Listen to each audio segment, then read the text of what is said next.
됐어. 슬러. 예. lại. Kasi khara chaw mala bane si. Sida uler mbuku do lothokre. Hojikna ngai ra ne. Mama ne. Abe mane moi myam thin nu se. Si mamai birthday ni ko. Ro. Sam. Income da oibagi ko. Ngai ra na litliba phiron ji daga aina litli jiga keno the charge takna the charge forever ar phone the thing da ko pedek ana ngai di ai thanda chatpani na phaiba hojikti akhoi mari makne ba satoi ji arna ayuk ki pung 8 mamangi jamela asdi ko birthday girl han thadarame aduga naira ga abe maga mu hojik moi school da thin bung chale ada si di birthday ne ai mon da haidok tri ba ko cake ama lei ge na ina order tawra ne ba ko am phok cha tri na ai na di sa ra ba yam hawe na cheese cake se semhan gre ren low rani ngai ra su chingkheng am bisu school loi thadar me si timing ji orga di kom ba khara free oi re ba work sai sa thor je ngai na moi na keno school chat tri de di ko ngai ra du yum le ne chena na ba ma gi khal le na hojing na moi ni mo school da lei gram ni na adum aina chaning ba thabak myam ma sat pe ai hoje kharadi ri oi adu si ayuki haki keno je moi school jalam dai gi je asi di loi re he pura pressure cooker da kam ga chama nei pi ga ka ne kam nei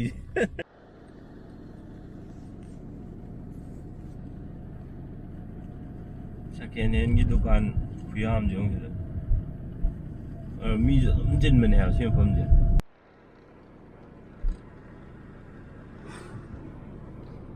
muk khale je humang chorok tena sam ta thum di pe humang chorok tena jacket ko lo thok re aje abe mo he ung lo ra ji ar dei singlem bi su lo bai matam timing chap chai ba moi school suti tha ba ga singlem bi gi ma gi clinic ki suti tha ba je si timing je sak chu lam bi ne ba sai ho ta za chat nei na bra si timing je break tha bai timing chap cha ba asa pot ke ka khar sa ga ngasai energy myam lo yo hol ma kha daw thabok myam to no de timing sap sana re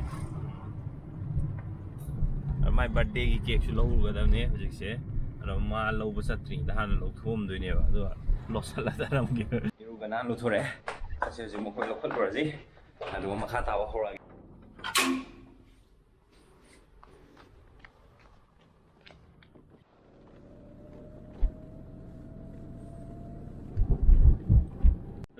lâu chặt project quite fast chingkheng am bi ga ngai ra ga hana lo khalani koi di shuti do pung timing chap an tha do ne ba arna do lo hau de di ko moi angang atai myam gi longna ba dui longna ba ga chakha ma thung da ko moi lak tre na pi bu ya oi ba aduna makoi hana lo khalani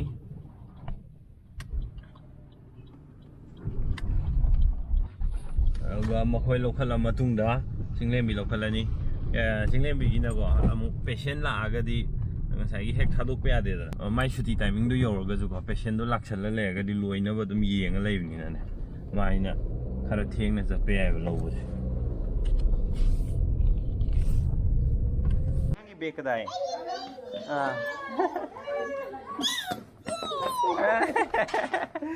em ngọc chân ra đèo mà và xem nó cũng phải đấy ngày mà mua e ngày mà mua e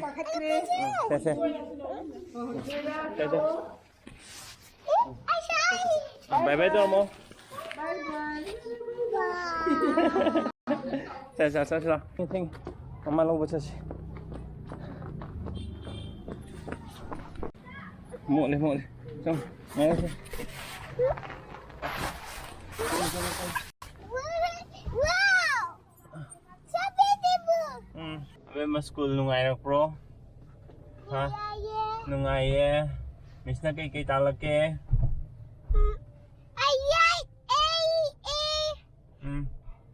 A khatang lo. Yes, it's A. A B C. Yes. Very good. Mày ra đi mà mo bro. Yes. Mo A hayo. Yeah. Traffic jam jung lo. Mama le to ada. Mama hello hayo. Kesa nahi jung ko. Kai kesa nahi no me.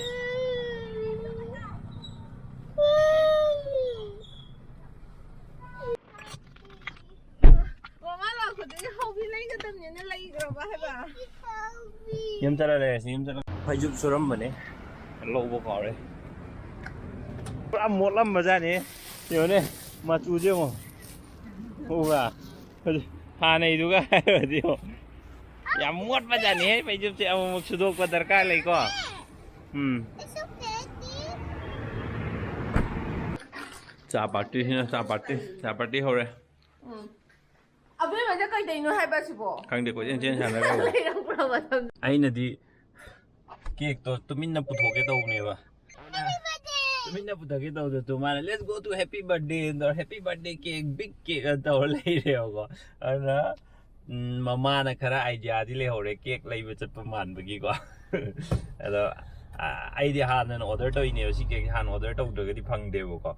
Veronica Becks ko ne Instagram da moi live ne adu dei to ne imana we lu hong bai da mai to cake to adu do hawe ne kana dei no hang ga smai no order to ne ba ren yeng ji cake masak kamai to wi kamai ke happy kholi adu le ren yeng ji myo cake si da yo re ya ching kha min happy birthday yi sai ga mam sak re Where are we? a khoi cake lo phom da ni lai se Where are we? cake lo phom da tu ching manak to ni Where are we?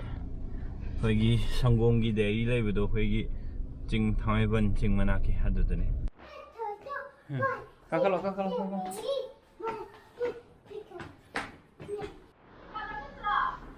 네네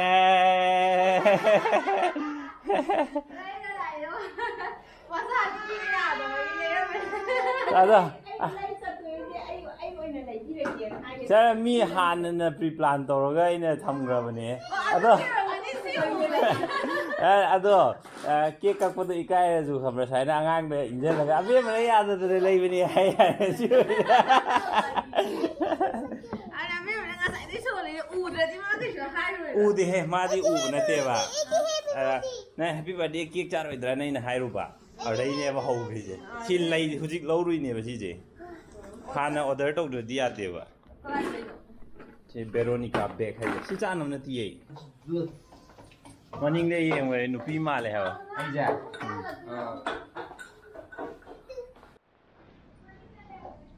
hai je le as nu pi bi bra ba ai je ne la da ta me la mình xem đâu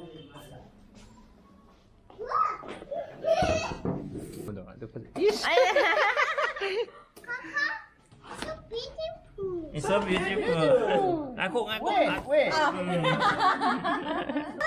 Mama की birthday और माँ की संगीत ने birthday दिया. Birthday rồi mà abin mà ging cái này. Mà này, abin mà birthday ngạc cái này. Abin mà quay ra cái này.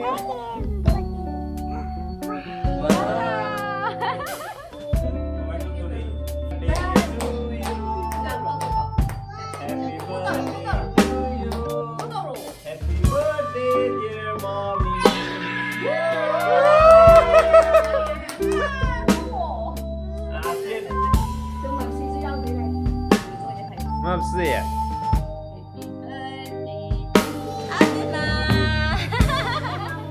Anh biết không này. Wow.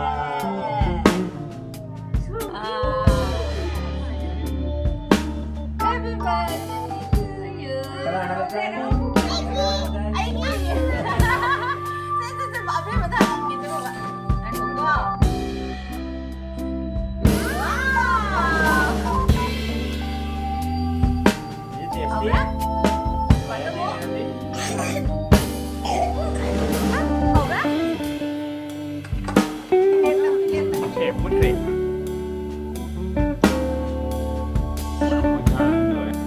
cheese-niko. May hawak sila. Ako yung may miyam ba dito? Larik tamba sa kibuwa. May party sa kibuwa. Miyam di ako dito. Siya, wala magdisabi ko. Natra. Tablet apa saja. Sini na indra mo.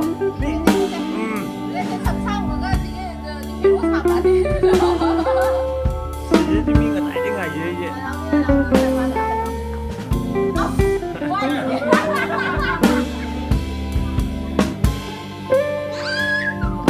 Jadi sisa harusnya, sisa harusnya.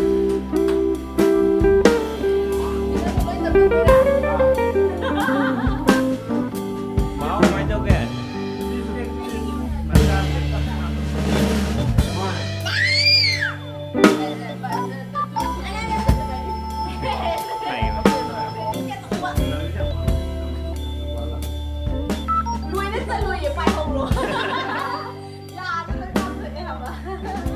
Hậu bro, xin chào hậu bro. Ha. Hậu lo sao? Birthday girl đi hậu giờ bao cake chưa? Hawe. Thank you. Yen thong bao rồi kìa, rồi nó ra. Sige, khơi cái wall cái decoration như là đom chahi chụp chặt pa decoration này. Ako ये साक जाना है तब को ये है जगह proof चले रहे.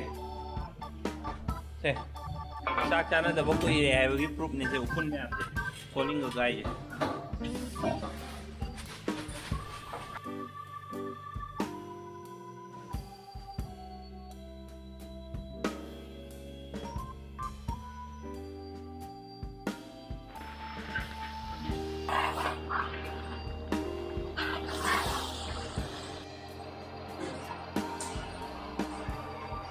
Final product hazir lai đấy.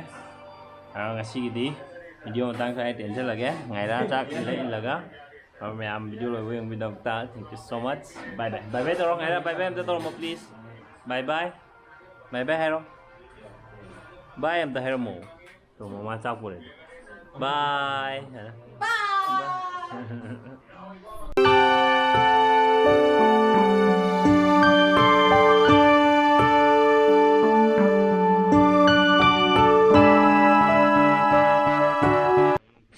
Yam thùng mà nè.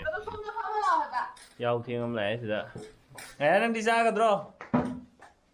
Coi nói xuân bóng nó này. Biết đấy. Biết đấy. Biết đấy.